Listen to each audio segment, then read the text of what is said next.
Lo que Nadie en la sala sabia era que, hacia sis meses, Sara había encontrado a un hombre desangrandos en el callejón mojado por la lluvia detrás del restaurante. Había sido apuñalado. Su respiración era superficial y su vida se escapaba hacia la alcantarilla. La mayoría habría seguido caminando. La mayoría habría llamado a la policía. Un movimiento que habría terminado con el hombre rematado en una cama de hospital por sus rivals. Ser no lo hizo.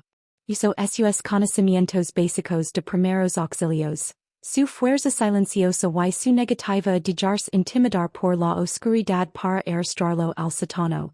Coserlo con un kit de costra y mantenerlo escondido durante 3 días hasta que su gente lo encontró. Ese hombre era Arthur Kim. Desde entonces, Arthur regresaba a los summit cada martes. Nunca habló con ella sobre esa noche. Nunca lo ofreció un maletín con efectivo. Simplemente se sentaba en la esquina, la veía trabajar y se aseguraba de que, durante 4 horas a la semana, ella fuera la mujer más segura del planeta. Hasta esta noche. Hasta la única noche en que Arthur se retrasó por una reunión y Edward Vane decidió usar a un ser humano como reposapiés. Sara, dijo Arthur con una voz que suavizó hasta sonar casi como seda. Era un contraste discordante con el tono afilado de antes. Extendió una mano cicatrizada por décadas de conflicto, y levantó suavemente su barbilla. Marame. Sara alzó la mirada.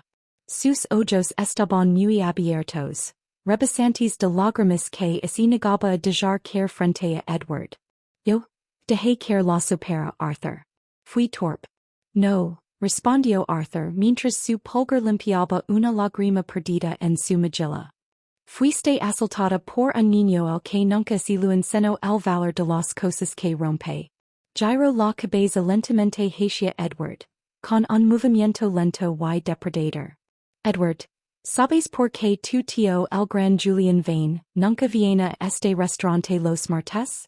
Edward se rizó, su rostro se tornó de un purpura profundo por la vergüenza. Mi tío viene donde le plazca. El no rind cuentas a tipos como tu Kim. Eres un matin glorificado con un pero y un traje. Mi familia es dueña de esta ciudad. Tu tío es un hombre de negocios, dijo Arthur, con una voz escalofriantemente nivelada. Y un hombre de negocios sabe cuando un territorio está ocupado. Se mantiene alejado los martes porque entiende que, en este día, este salón es mío. Y tú y todos, en él están bajo mi protección. Arthur miró al gerente del restaurante, un hombre llamado Robert Miller que intentaba camuflarse con el papel tapiz. Robert. Trim un bol con hielo, un pano de seda limpio y la mejor botella de vino de tu bodega. No para la mesa. Para la dama. El gerente no dudó. Corrió hacia la cocina, casi tropezando con sus propios pies. La tensión en la sala aumentaba. Una presión física que hacía que los oídos de los comensales se taparan. Estaban presenciando la colisión de dos mundos. El poder heredado y ruidoso de la familia Vane, y el poder ganado y silencioso del sindicato Kim. Edward, sintiendo las miradas de sus iguales, sintió que su ego se quebraba. No podía dejar pasar esto. Si retrocedía ahora, sería el hazmarer del club de campo por la mañana. Esto es ridículo, escupió. Es una mesera Kim. No es nada. He gastado más en mi reloj de lo que ella ganara en toda su vida. Pagar la tintorería, duplicar ese montón patético de dinero en el suelo y todos podremos volver en nuestra cena. Arthur dio un paso adelante. Nero el K9, soltó un estruendo bajo y vibrante que sintió como un terremoto localizado. Las orejas del perro estaban pegadas hacia atrás. Su cuerpo era una sola línea de intención letal. ¿Crees que la dignidad tiene una etiqueta de precio? Dijo Arthur. Esa es tu ignorancia fatal. ¿Crees que porque puedes comprar la ley puedes comprar el alma? Has vivido en un mundo donde nadie le dice, no, a un Vane. Esta noche ese mundo termina. Arthur volvió a mirar a Sara. Vio como temblaba. como la adrenalina empezaba a desaparecer, dejando solo la agonía cruda y palpitante de la quemadura. Sintió una chispa de rabia inusual y ardiente en su pecho. Había visto hombres torturados, había visto ciudades arder, pero ver esta chica que le salvó la vida sin pedir un solo centavo, encallada por el capricho de un mocoso consentido, activo algo primitivo en él.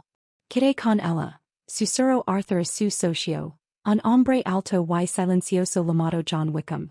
John dio un paso al frente, con ojos tan fríos como una mañana de invierno en Siberia. Puso una mano firme en el hombro de Sarah, guiándola hacia una lujosa silla de terciopelo.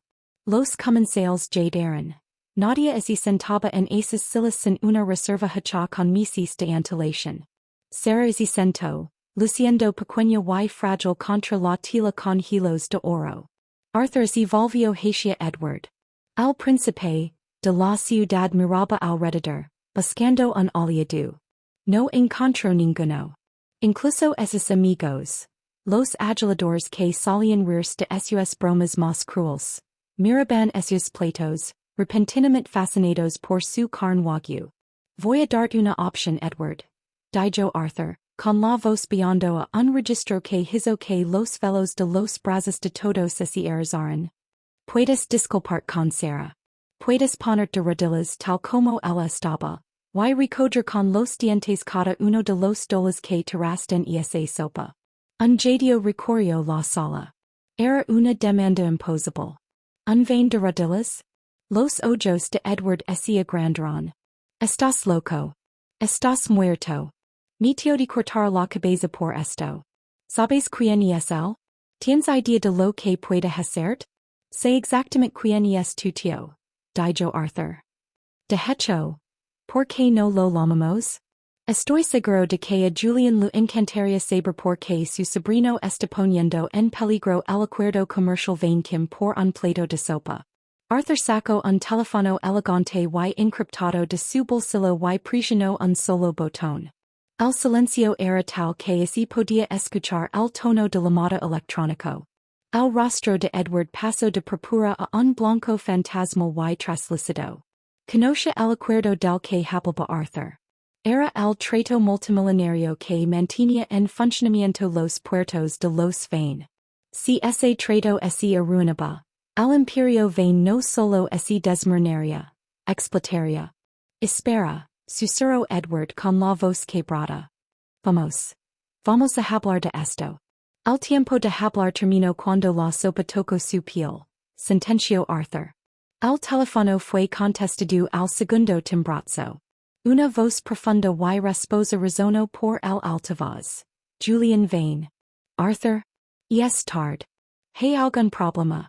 Arthur mantuvo esos ojos fijos en Edward, quien parecía a punto de desmayarse. Julian. Estoy en la summit. Tu sobrino Edward acaba de cometer un error muy costoso. Decidió poner a prueba la fuerza de mi protección sobre un miembro de mi familia. Hubo una pausa larga y aterradora al otro lado de la línea. Cuando Julian volvió a hablar, la calidez había desaparecido. Fue reemplazada por el sonido de un hombre que ya estaba calculando el costo de un funeral. Pónmelo al teléfono. Arthur le entregó el teléfono a Edward. La mano de Edward temblaba con tanta violencia que casi lo dejó caer. Titio. Fue un accidente, ella fue torpe. Edward. La voz de Julian cortó el air como una guillotina. Si no haces exactamente lo que Arthur Kim te diga que hagas, ahora mismo dejas de ser un vain. Se te despadra de tu fideicomiso, de tu nombre y de tu protección. No voy a perder un legado porque es demasiado estúpido para controlar tu temperamento. ¿Me entiendes? Edward se derrumbó. No literalmente, pero el espíritu en él se evaporó. Miró a Arthur, luego al perro, luego a Sarah, quien lo observaba con una mirada de profunda tristeza, no de odio. La sopa, Edward, le recordó Arthur. El dinero. Tus dientes. Este fue el comienzo de la queda. Pero mientras Edward comenzaba a bajarse lentamente hacia el suelo, La verdadera amenaza apenas empezaba a agitarse. Porque Edward Vane no era solo un niño consentido. Era un cobarde. Y un cobarde acorralado y es la criatura más peligrosa de todas. Tenía un secreto. Una alianza oculta que ni siquiera su tío conocía. Una alianza con un sindicato rival que había estado buscando una razón para atacar a Arthur Kim durante años. En su bolsillo, el pulgar de Edward sobrevolaba un botón de pánico. Una pulsación y la summit se convertiría en una zona de guerra. El air en la summit se había vuelto tan denso que sentía como respirar a través de lana. Edward Vane estaba de rodillas. La imagen era surrealista.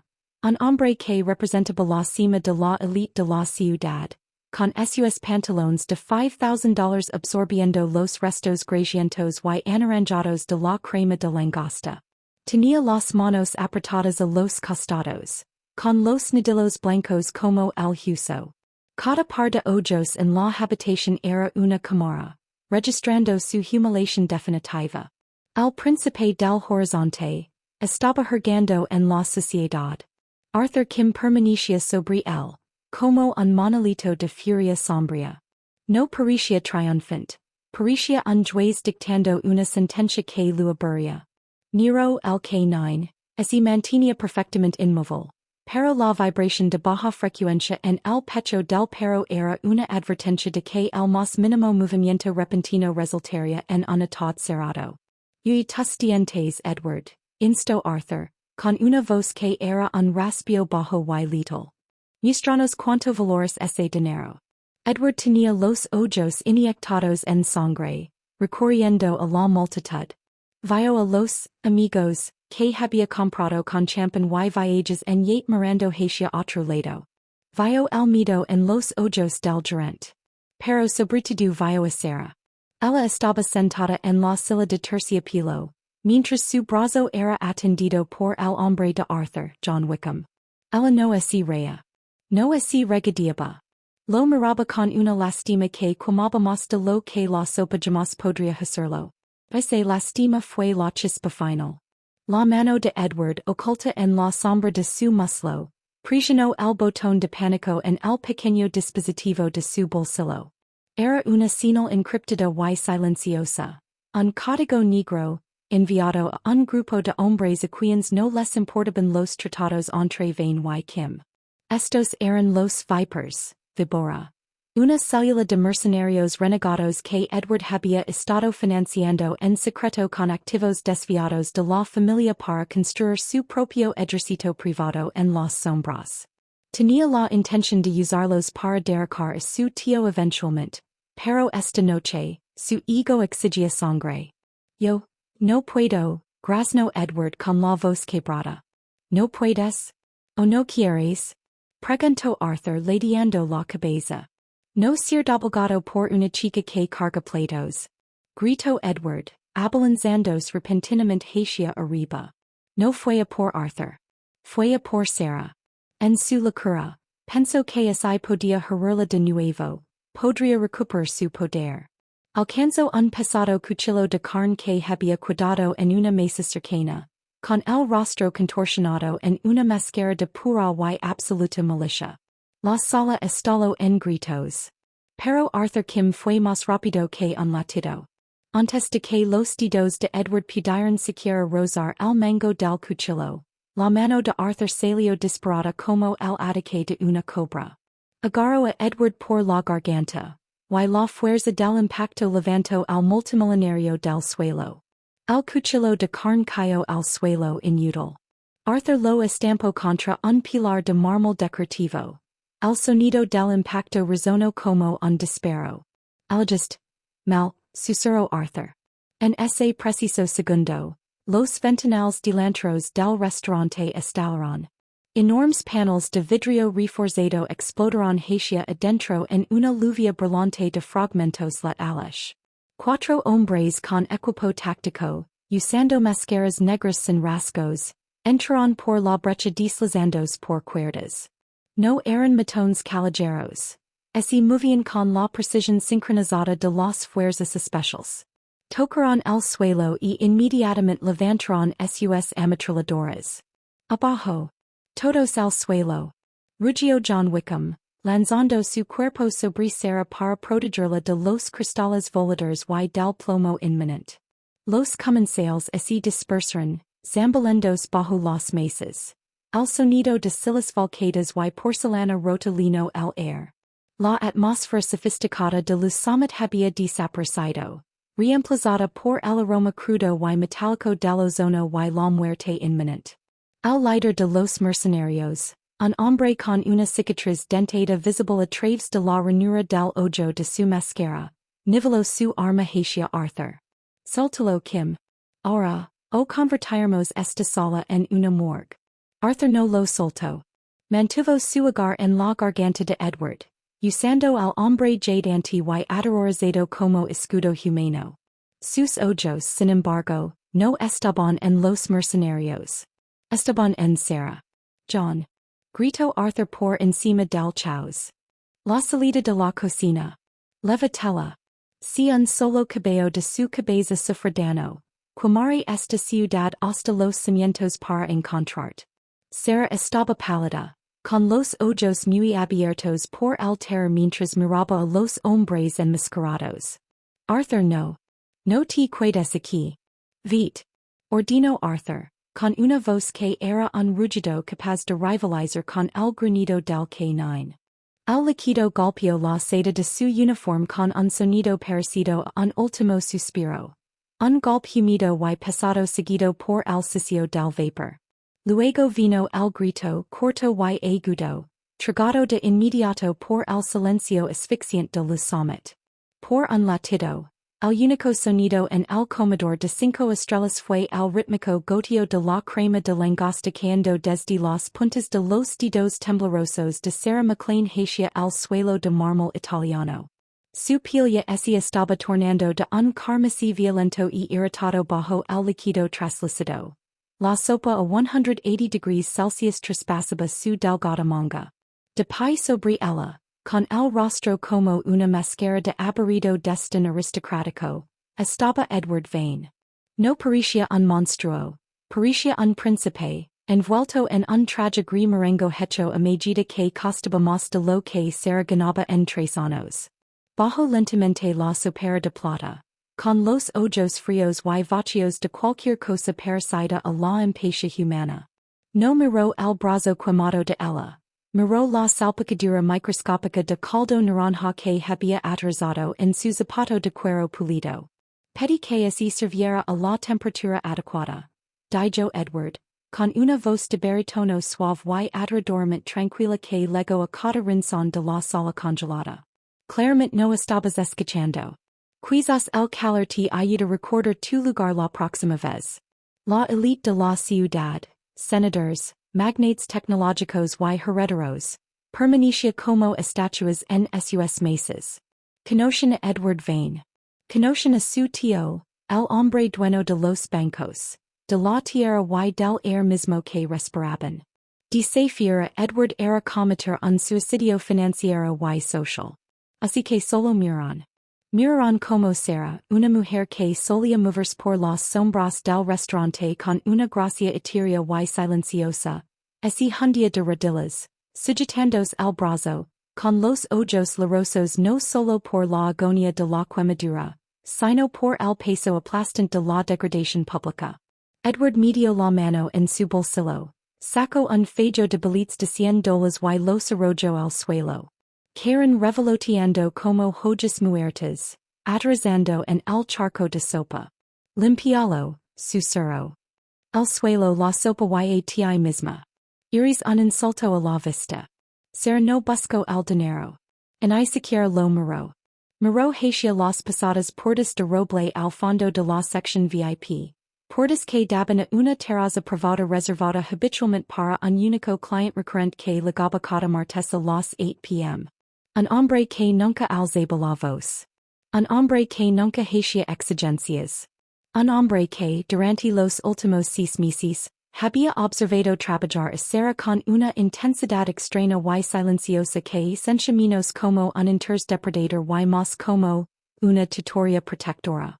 Edward soltó una carcajada estridente al notar su mirada. ¿O estás buscando a un salvador? En este código postal, yo soy el único Dios que responde oraciones. Dio un paso al frente hundiendo su zapato en un billet de $100 sobre la sopa, burlándose de la idea misma de la dignidad de ella. ¿Quién crees que te va a ayudar? Mi tío es el dueño del contrato de este edificio. Es el dueño del jefe de policía. Es el dueño del suelo mismo sobre el que estás arrodillada. Pero en ese preciso momento, las pesadas puertas de roble no solo se abrieron, gimieron. La temperatura en la habitación no solo bajó, se desplomó. Una vibración baja y gutural comenzó a hacer tintinear las copas de cristal en las mesas. No era una máquina. Era un granido. Enmarcado en el umbral apareció un hombre cuya presencia hicencia como un peso físico. Una fuerza gravitacional que succionaba el oxígeno de la sala. Vestía un abrigo oscuro tradicional sobre los hombres como si fuera un siderio. A su lado sujeto por una pesada cadena de acero, había un cane corso del color de la medianoche, 60 kilos de músculo tenso y instinto antiguo. El perro no ladraba. Miraba directamente a la garganta de Edward, con los labios lo suficientemente retraídos para mostrar unos colmillos que parecían marfil astilado. El hombre Arthur Kim entró a la luz. Su rostro era un mapa de quietud controlada. Sus ojos dos poses oscuros que reflejaban una vida de violencia suprimida por una disciplina de hierro. No miró al multimillonario. No miró a la multitud. Miró al brazo quemado de cera. Y luego miró el dinero manchado de sopa en el suelo. Edward Vane, dijo Arthur, y el nombre sonó como una sentencia de muerte bajo su acento grave y rítmico. Has pasado toda tu vida creyendo que el oro es la sustancia más dura de la tierra. Arthur aflojó la cadena de acero apenas una pulgada. El perro se inclinó hacia adelante. Sus garras haciendo clic contra el mármol con el sonido de un reloj de arena.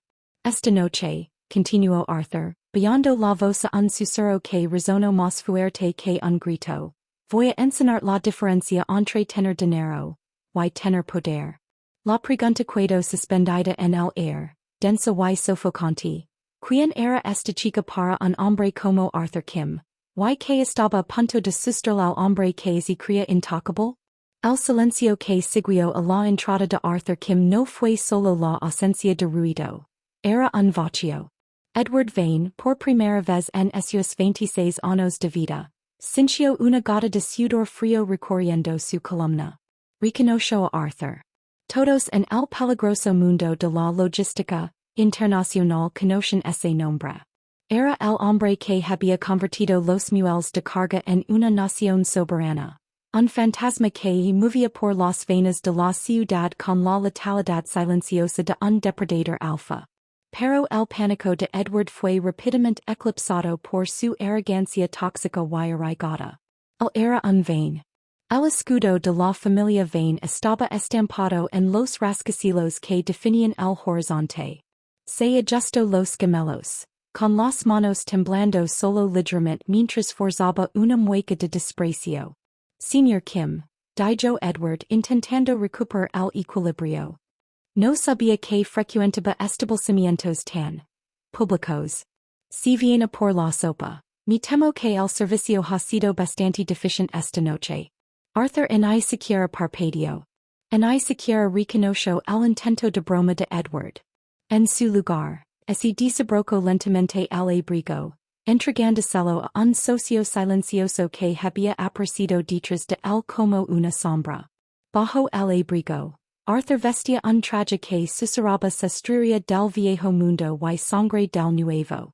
Camino hacia Sarah, con el enorme canine Nero, caminando perfectamente a su lado, sin quitar sus ojos de la yugular de Edward.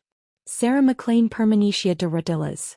El dolor en su brazo era un grito incandescente, pero el impacto de ver a Arthur interceder por ella era aún más intenso. Para el mundo Sarah era un fantasma. Una chica de 24 años que vivía en un apartamento estrecho en el North End, trabajando turnos dobles para pagar las deudas médicas que dejó su padre, un estibador que trabajó 30 años en los muelles. Era una mujer que dominaba el arte de ser invisible. Tenía que serlo. Mientras John comenzaba a arrastrar una cera que protestaba hacia el pasillo de servicio, el líder mercenario perdió la paciencia. Matenlos a todos, ordenó. La primera ráfaga de disparos destrozó la costosa madera de la barra, enviando estilas y bourbon de primera calidad volando por el aire. Miró el canine, no esperó una orden. El perro es lanzó contra el mercenario más cercano.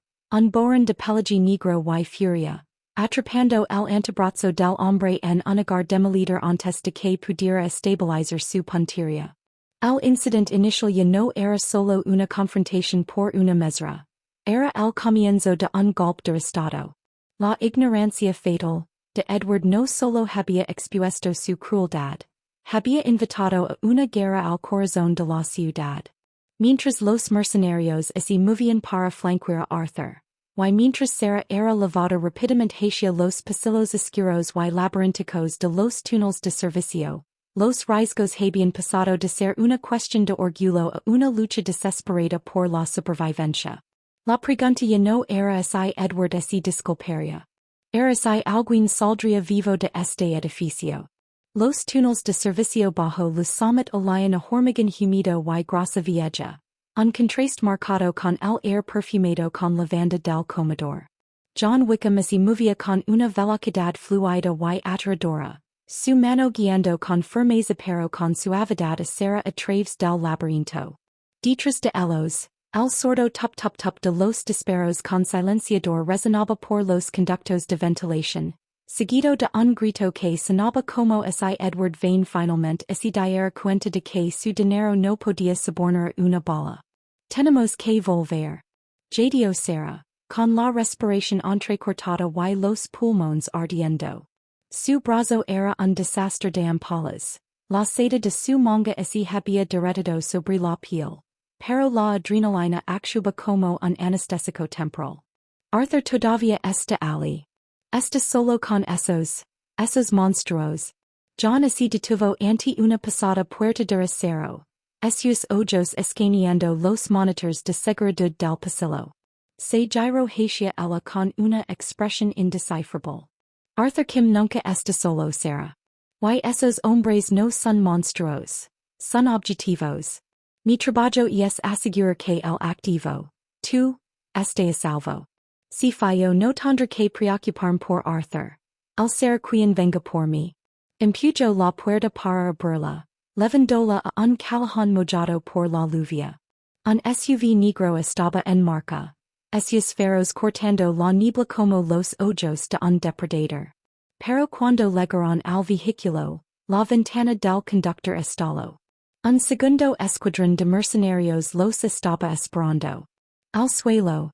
Rugió John, empujando a Sarah detrás de un contenedor industrial justo cuando una lluvia de plomo comenzó a destrozar el chasis del SUV. La tensión creciente no estaba solo en las balas. Estaba en darse cuenta de que esta no era una misión de rescate para Edward. Era un ataque de decapitación coordinado. Los vipers no estaban allí solo por el príncipe. Estaban allí para borrar el lineage Kim y cualquier asociado con él. Dentro del restaurante, el comedor se había convertido en un matadero de lujo. Arthur Kim se movía entre los escombros con la gracia de un fantasma. Había usado a Edward como escudo humano hasta que el multimillonario recibió un impacto en la pierna por una bala perdida. Luego lo arrojó a un lado como si fuera basura. Ahora, Arthur estaba en las sombras. Se había quitado el abrigo y tenía las mangas de la camisa remangadas, revelando antebrazos tensos con músculo y tinta antigua. Miró el canine, era una sombra dentro de las sombras. El perro ya había neutralizado a dos mercenarios. Sus movimientos eran silenciosos hasta el golpe final que trituraba huesos. Arthur agarró un pesado decantador de cristal de una mesa lateral. Cuando un mercenario dobló la esquina, Arthur no disparó un arma. No la necesitaba. Lanzo el decantador con la fuerza de un lanzador profesional. Se hizo anicos contra el casco táctico del hombre, sigándolo con el vidrio pesado y un conac de $1000. Antes de que el hombre pudiera limpiarse los ojos, Arthur estaba sobre él, un destello de acero plateado. Un golpe rápido y clínico a la garganta, y el mercenario se desplomó. Arthur tomó el radio del hombre. Julian, dijo con voz tranquila, incluso mientras la habitación a su alrededor ardía. Al otro lado, la voz de Julian Vane era un susurro frenético. Arthur, ¿qué está pasando? Estoy viendo las cámaras. Mis hombres están siendo masacrados. No son tus hombres, Julian. Son los de él, respondió Arthur mirando a Edward, que gateaba hacia la cocina dejando un rastro de sangre sobre el mármol. Tu sobrino ha estado llegando a ser rey. El contrato a los vipers. Ha estado desviando tus cuentas en el extranjero para financiar un ejercicio privado. Esta noche intento usarlos para matarme a mí. Y la chica. Hubo un silencio tan profundo en la línea que pareció que el mundo había dejado de girar. Mátalo, dijo finalmente Julian, con voz fría y quebradiza. Mátalo a él y cualquiera que leve esa máscara. Enviar mi seguridad privada para ayudarte. No, dijo Arthur vigilando a un tercer mercenario que se movía por las puertas de la cocina. No te metas en mi camino. Esto ya no es negocios. Esto es personal. Arthur apagó el radio y centró su atención en Edward. El multimillonario había llegado al pasillo de servicio, con el rostro pálido por el shock y el dolor. Por favor, gemodió Edward, te dare to do. Mis acciones las propiedades. Solo detena ese pero. Arthur caminó hacia él, con sus botas haciendo un clic rítmico. Todavía no lo entiendes, ¿verdad? ¿Crees que la vida es un libro de contabilidad? ¿Crees que puedes compensar el dolor de una mujer con una transferencia bancaria? De repente, los altavoces del restaurante chirriaron. Una voz digital distorsionada llenó la sala. Señor Kim. Tiene el protector de la chica con usted pero no tiene la chica.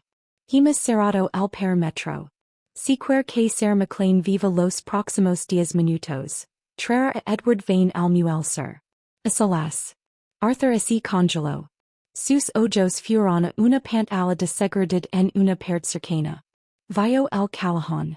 Vio el SUV negro en llamas. Y vio a John Wickham acorralado detrás de un contenedor, sosteniendo a una cera sangrante en esas brasas mientras 3 mercenarios se acercaban. La tensión pasó de ser una batalla táctica a una pesadilla psicológica. Arthur tenía al príncipe en sus manos, pero la mesera que no era nada. La mujer que había salvado su alma cuando él moría en una alcantarilla. Era quien tenía un cuchillo en la garganta. Arthur. Edward se rió, un sonido húmedo y histérico. Vas a intercambiarnos. Me vas a entregar a los porque eres débil. Tienes corazón Kim. Y en esta ciudad, un corazón es solo un blanco. Arthur miró al perro.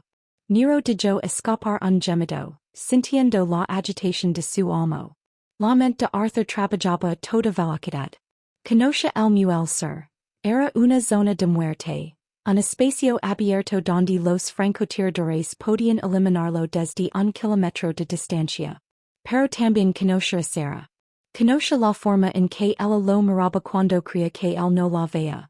Con una esperanza que él no había sentido en 20 años. Miró a Edward luego al radio. John, habló Arthur por el comunicator, con la voz como un granido bajo. Resist. Voy para ella. Y Edward, si haces un solo ruido no te matar. Dejaré que Nero jugue contigo durante una hora. La casa se trasladaba de las alturas de Luz Summit al corazón podrido de los muelles. Mientras Arthur arrastraba un Edward Vane solozante hacia la salida, un verdadero misterio comenzaba a revelarse. ¿Quién era la voz digital de la radio? ¿Y por qué parecía conocer cada movimiento de Arthur Kim antes de que él lo hiciera? El muelser era un cementerio esquelético de grúas oxidadas y contenedores de carga vacíos.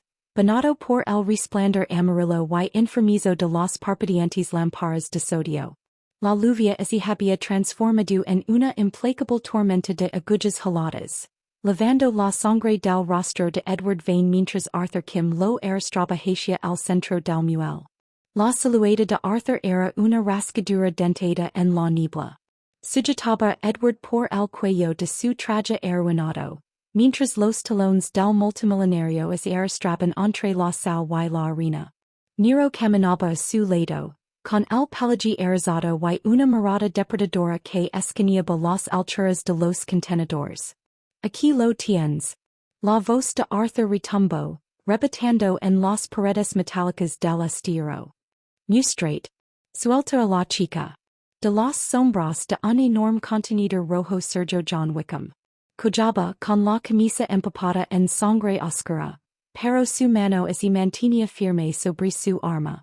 Detrás de él, sujeta del cabello por un mercenario enmascarado, estaba Sarah. Su rostro estaba manchado de hollín y lágrimas. Su brazo quemado estaba vendado toscamente con un trozo del calico táctico de John. Cuando vio a Arthur, se lo entrecortó el aliento. Arthur vite. Gritó ella con la voz quebrada. Es una trampa. No lo quieren el ti quieren a ti. Caliente. Gruñó el mercenario, presionando la boca de una pistola con silenciador contra su sien. Edward soltó una carcajada histérica. Su miedo se agrió hasta convertirse en una retorcida sensación de triunfo. Eres un tonto Kim. Eres un fantasma legendario y vas a morir por una chica que gana 10 dólares la hora más propinas. Arthur lo ignoró, con los ojos fijos en el mercenario que retenía a Sarah. ¿Dónde está él? El hombre del radio. Sé que no es el chico. Edward no tiene estómago para un asedio táctico. Un aplauso lento y rítmico comenzó a emanar desde lo alto del contenedor. Una figura dio un paso hacia la luz de un reflector portátil. No lavaba máscara. Vestía un impecable traje azul marino y lucía una sonrisa que no ligaba a sus ojos. La sangre de Arthur se convirtió en hielo. No era un jefe rival. No era un capitán mercenario. Era Robert Miller, el gerente de l'Summit. Robert? Jadeó Edward con la boca abierta. ¿Qué estás haciendo? Das que me sueltan. Robert miró a Edward con un desprecio tan profundo que resultaba casi elegante. Caliente Edward. Fuiste una cuenta bancaria útil, pero tu incompetencia ha llegado a su límite. ¿De verdad pensás que estabas financiando un ejercicio privado? Solo estabas pagando las facturas de mi expansión. Los vipers no responden ante un mocoso malcriado que llora por una sopa. Responden ante el hombre que conoce los secretos de todos. Robert desvió su mirada hacia Arthur. Verás, Arthur, ser el gerente de un restaurante para la élite es como ser un sacerdote confesor, pero sin el molesto voto de silencio. Te he escuchado durante meses. He escuchado a Julian Vane.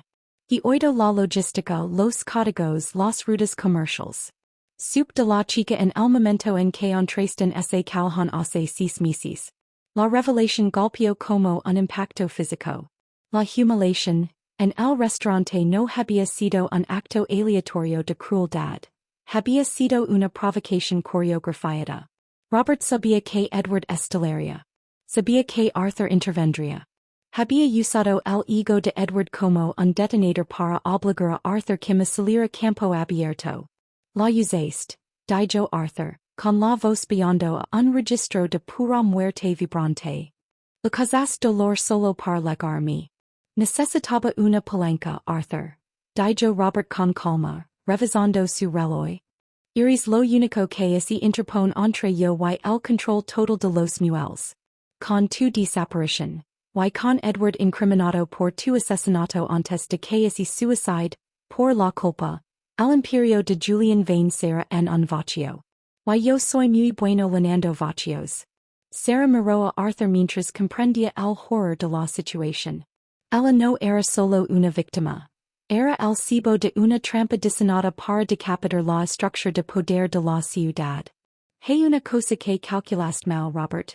Dijo Arthur moviendo lentamente su mano hacia la funda oculta en la parte baja de su espalda. Así? Robert sonrió con suficiencia. Tengo a 6 francotiradores apuntando a tu corazón. Tengo a la chica. Y tengo el interruptor de desactivación del perro. Robert sacó un pequeño control remoto de su bolsillo y presionó un botón. Una frecuencia ultrasónica de tono agudo rasgó el air, un sonido que solo Nero podía escuchar. El canine soltó un olido de dolor y confusión, desplomándose en el suelo y arenando a sus orejas. Nero, gritó Arthur perdiendo finalmente su compostura. Ahora, dijo Robert con voz fría. Maten al perro. Luego maten a la chica. Y después Arthur vermos que tan legendario eres realmente. El chirrido ultrasónico continuó pulsando, un grito silencioso que solo Nero podía sentir.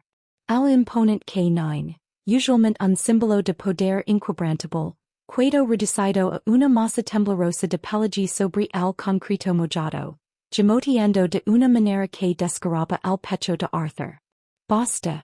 La voz de Sarah resonó por todo el muelle, cruda y desesperada. Robert, por favor. Es solo un animal. Lévame a mí haz lo que quieras, pero deja de lastimarlos. Robert Miller miró hacia abajo desde el contenedor de carga, con el rostro iluminado por el duro reflector como una luna vengativa. Todavía no entiendes tu valor, Sarah. Ya no eres solo una mesera.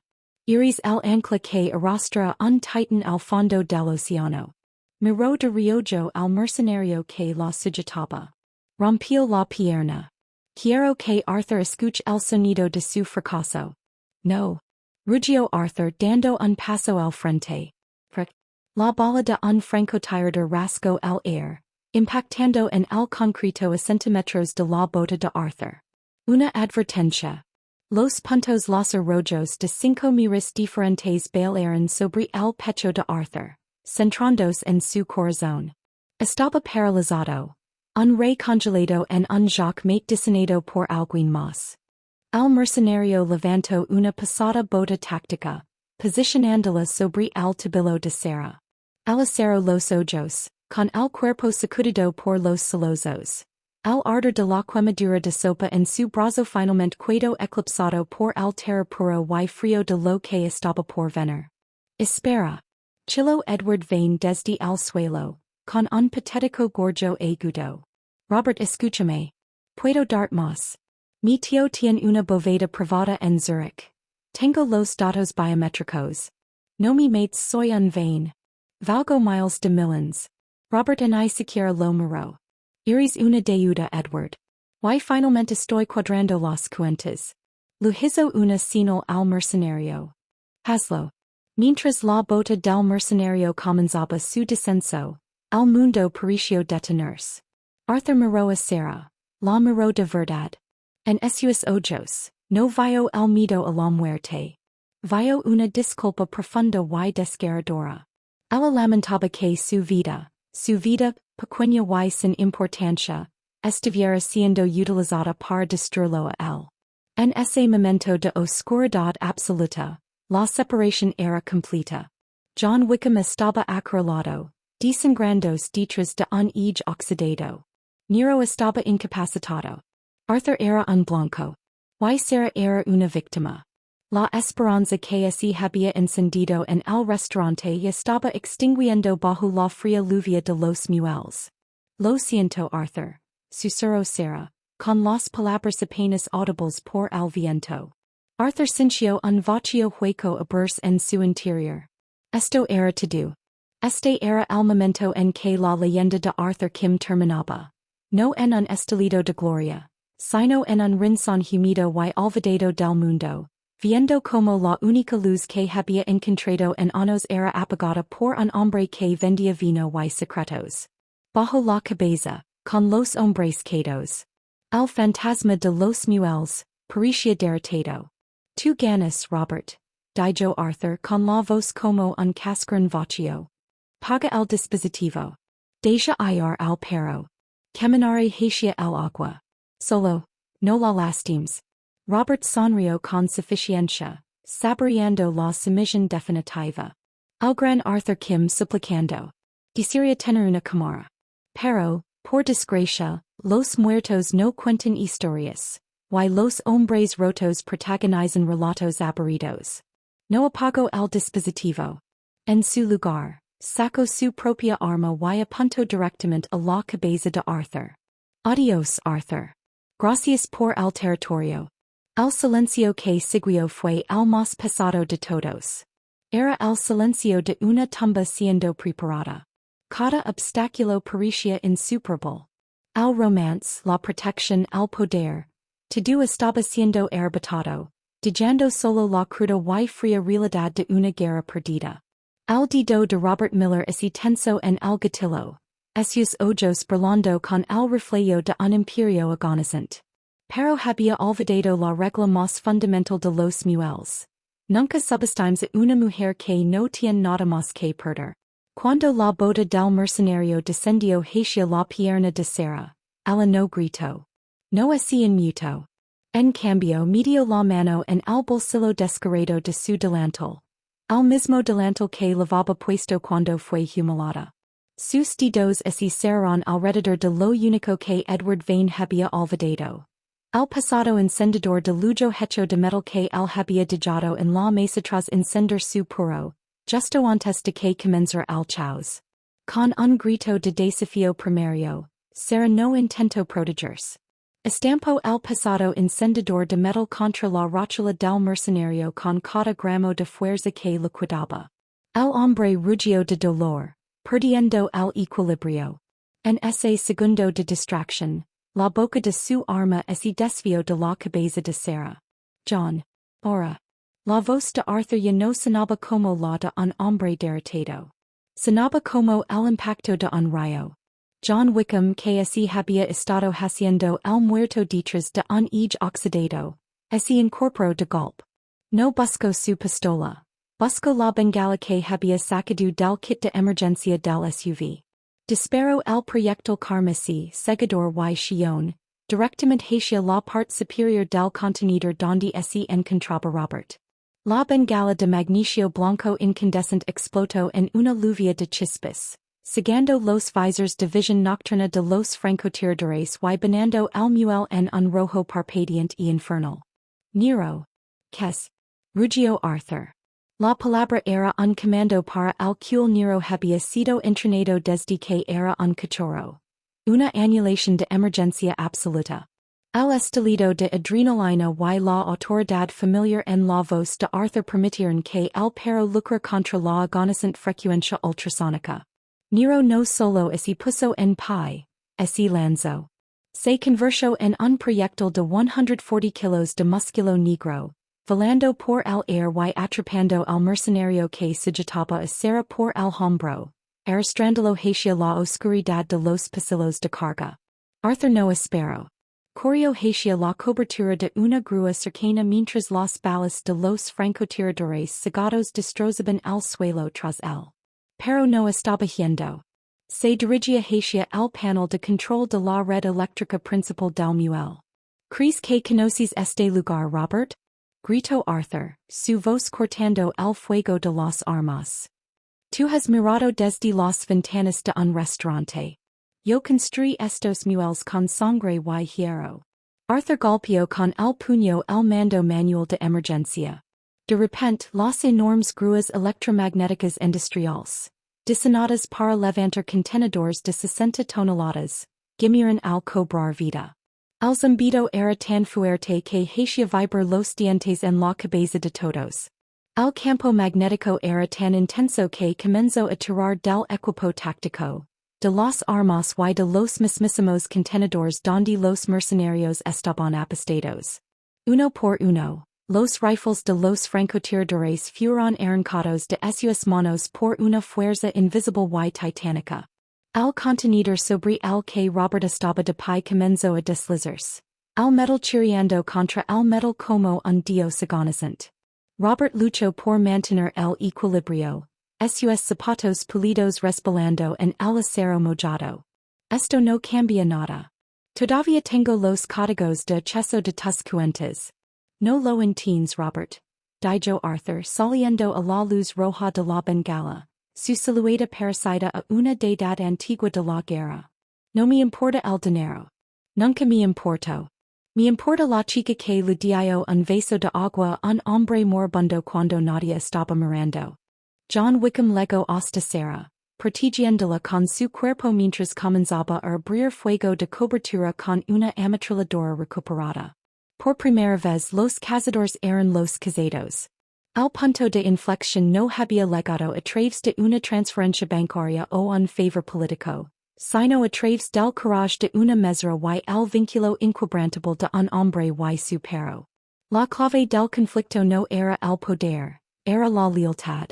Y mientras Arthur Kim desenfundaba su propia arma, 1.45 de plata personalizada, miró hacia el hombre que había intentado jugar ser Dios con las vidas de los demás. La cuenta ha legado Robert, dijo Arthur. Y he venido a cobrarla. El muel ser ese había transformado en una visión del purgatorio industrial. La luz carmesí de la bengala pulsaba contra la espesa niebla, y el aire vibraba con la aterradora potencia de los electroimanes activados. Arriba, los francotiradores mercenarios estaban en pánico. Sus rifles de alta tecnología habían quedado pegados inútilmente contra las paredes de acero de los contenedores por la invisible fuerza magnética.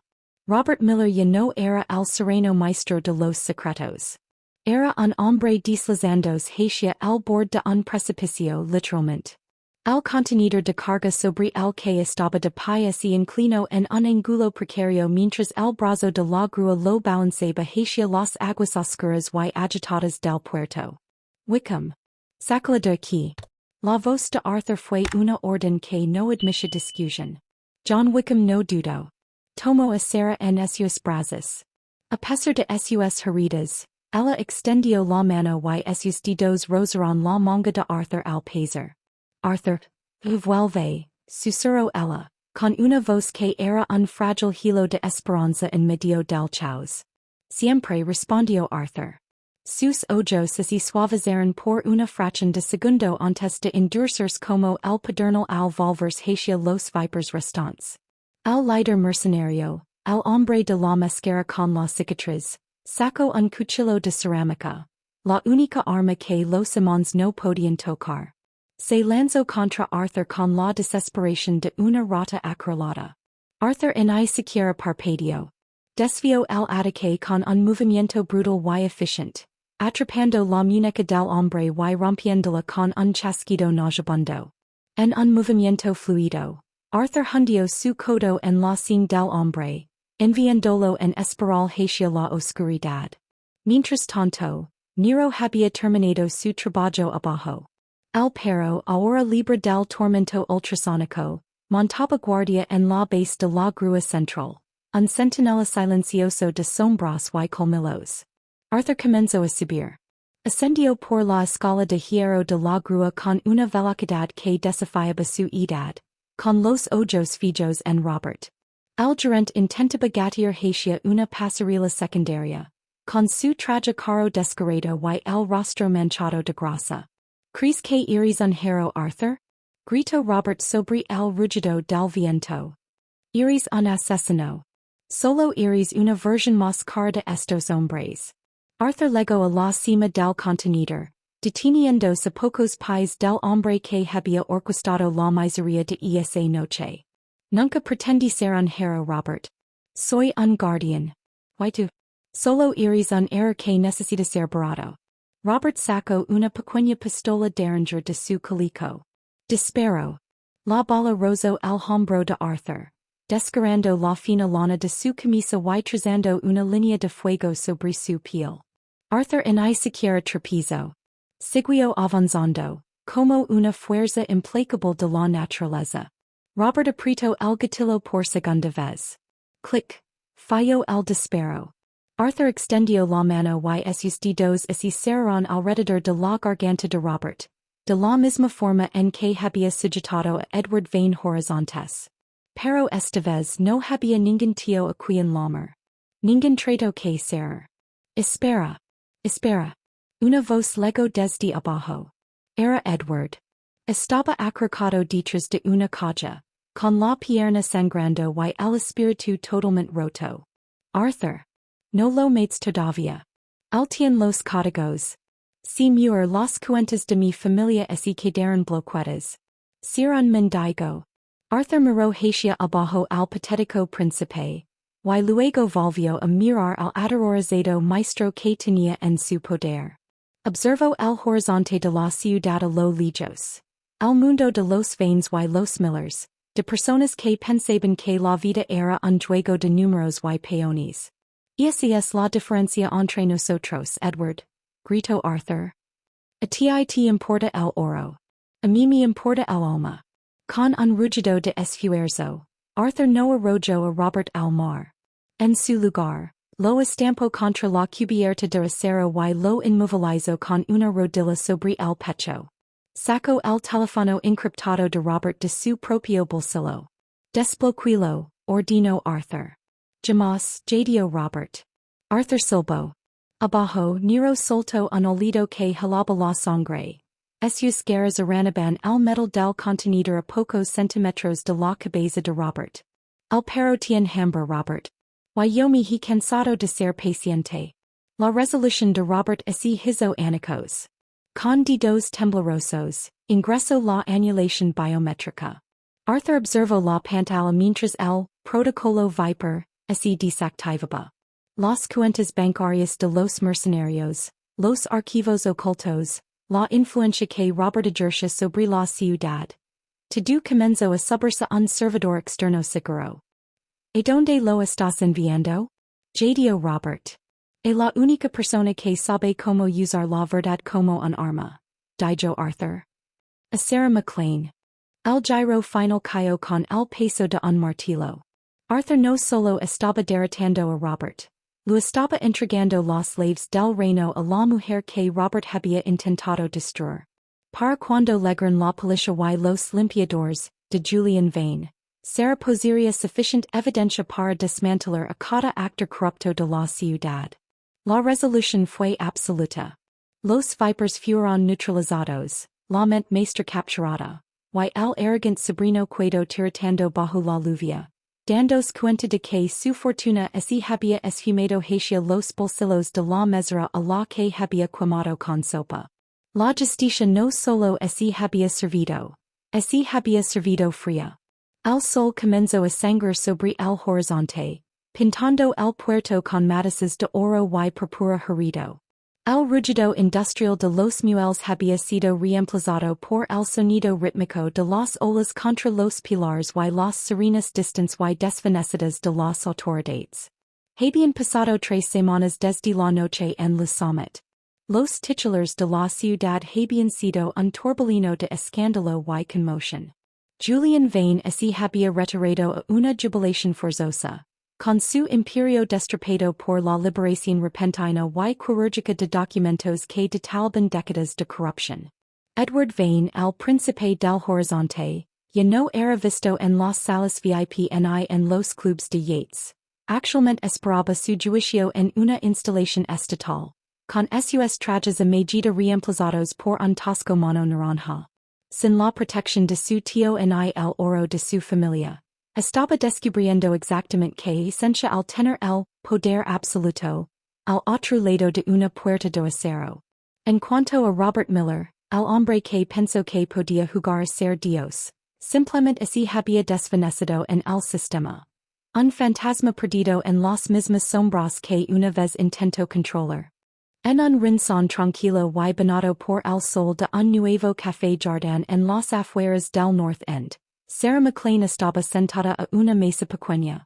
Su brazo estaba envuelto en un ligero vendage médico, pero el color había vuelto a su rostro.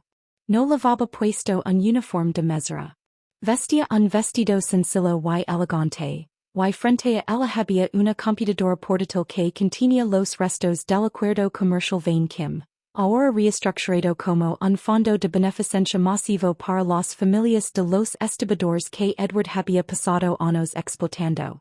Alzó la vista cuando la campana sobre la puerta sonó. Arthur Kim entró.